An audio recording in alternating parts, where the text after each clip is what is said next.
बिस्मिल्लाहिर्रहमानिर्रहीम। उम्मीद है काश्तकार भाई और खैरियत से होंगे।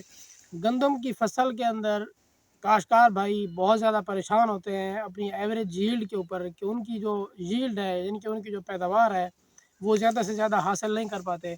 उसकी सबसे बड़ी वजह ये होती है कि क्योंकि जितनी भी हमारी ज़मीनें हैं, क्योंकि ज़्यादा बारानी रकबों की अगर बात करें, वहाँ पर बोर का पानी लगता है, वहाँ पर नहरी पानी नहीं लगता। तो जहाँ पर बोर का पानी लगता है, ट्यूबवेल का पानी लगता है, वहाँ पर ज़मीनों के अंदर पोटाश की बहुत ज़्यादा कमी पाई जाती है। वहाँ पर अगर आप पोटाश का इस्तेमाल नहीं करवाते तो आपकी जो एवरेज यील्ड है या आपकी जो पैदावार है वो बहुत कम रह जाती है। इस वजह से काश्तकार भाई परेशान होते हैं।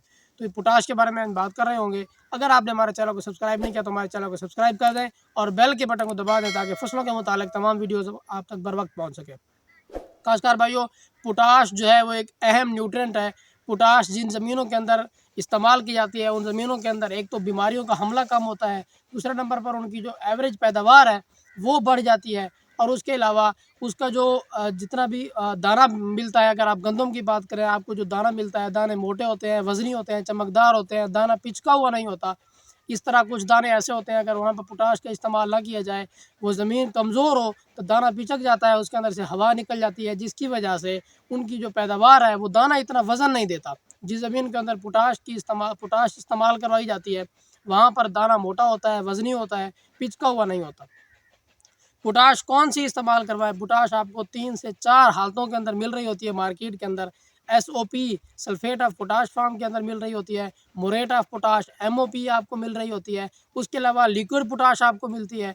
उसके अलावा लिक्विड पोटाश की 2 हालतों के अंदर मिलती है, 30% के अंदर भी मिलती है। और इसके अलावा दूसरा पोटाशियम नाइट्रेट भी आप इस्तेमाल करवा सकते हैं, जिसको आप कलमी शोरा कहते हैं। ये 3-4 हालतों के अंदर पोटाश इस्तेमाल हो रही होती है। सल्फेट ऑफ पोटाश की बात करें तो ज़्यादा महंगी होने की वजह से कुछ काश्तकार जो है वो इस्तेमाल नहीं करवा पाते। अगर आपने ज़मीन की तैयारी के दौरान पोटाश इस्तेमाल नहीं करवाई तो जब आपकी फसल गोब की हालत के अंदर आए तो उस वक्त आप पोटाशियम का लाजमी इस्तेमाल करवाएं। 12.5 किलो, अगर आप 25 किलो की बैग की बात करें तो 12.5 किलो आप 1 एकड़ के ऊपर, 25 किलो का बैग आप 2 एकड़ के ऊपर आप ज़मीन के साथ पानी के साथ फ्लड करवा दें। उससे आपको बेहतरीन रिज़ल्ट मिलेंगे। लेकिन अगर आपने ज़मीन की तैयारी के दौरान भी पोटाश इस्तेमाल करवाई है तो आपको चाहिए कि आप गोब की हालत के अंदर जब आपकी फसल आए तो उसके ऊपर पोटाश का स्प्रे करवा दें। 30% लिक्विड पोटाश बहुत सारी कंपनियां काफ़ी सारी ब्रांड के नाम से दे रही होती हैं। एग्रीनेक्स केमिकल्स टी के और नेक्स के नाम से दे रही होती है। उसके साथ ही एफएमसी पोटाश दे रही होती है कैटलिस्ट के नाम से।